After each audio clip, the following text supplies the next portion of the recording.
Ngibingelele kuwe mlaleli, ngiyathemba ukuthi uyaphila-ke.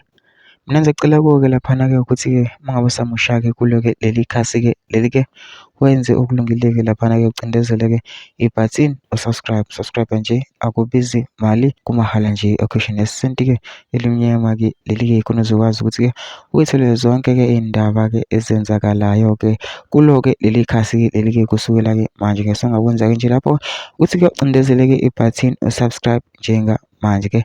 Udaba kulethele lona namhlanje ithi-ke owe-MK laphana-ke kade simbona-ke impela-ke ekhankasa-ke kanti ngithumele-ke umyalezo-ke laphana-ke kubantu be-MK-ke laphana ukuthi-ke abantu-ke bahlanganise imali bahambe bathengele ukudla-ke ama-party agents e-MK. Kodwa-ke angifuni ukuthi wenza namhlanje into engizoyenza nje ngizodedela ividiyo-ke ozizwele wena ngawakho-ke amadlozi masicela laphana simazwile-ke le video lena ungene ema-comment section-ke ufike ushiye umbono wakho-ke cabanga kanjani ngalo-ke lolu daba-ke lolu-ke basicindezela nebhathini nje usubscribe nje akubizi imali kumahhala nje occasion yesenti-ke elimnyama-ke leli-ke nawe-ke le video-ke awuyithokozele. Sanibona ama-MK amahle, sanibona ngane zakwethu. Hayi kusile bafowethu, alikho ilanga elingafiki. Alukho usuku olungafiki. Asambeni bafowethu siyovota sonke ngokuphelele.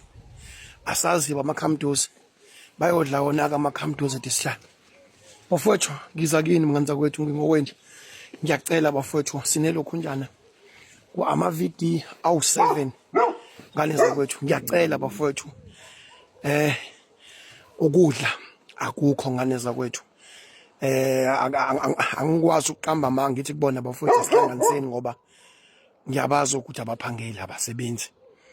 Ngiyacela ngane zakwethu nje umnikele noma ngathiwa ungabe wamalini siyobamba nje izinkwa sibamba amadrinkani lawo sikwazi ukubahambisela abantwana ngoba umsebenzi wabo namhlanje uzoba umkhulu kakhulu ngane zakwethu. Sicelo sami nje leso ngane zakwethu lokho ongakwazi ukuphonsa ngakho kuyoba kukhulu kakhulu kuthina ngane zakwethu.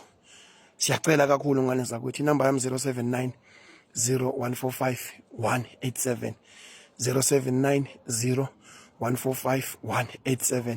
Siyacela ngane zakwethu ma-MK amahle ngithembeni na kakhulu ngane zakwethu. Yazi ukuthi sizoyibamba sonke le.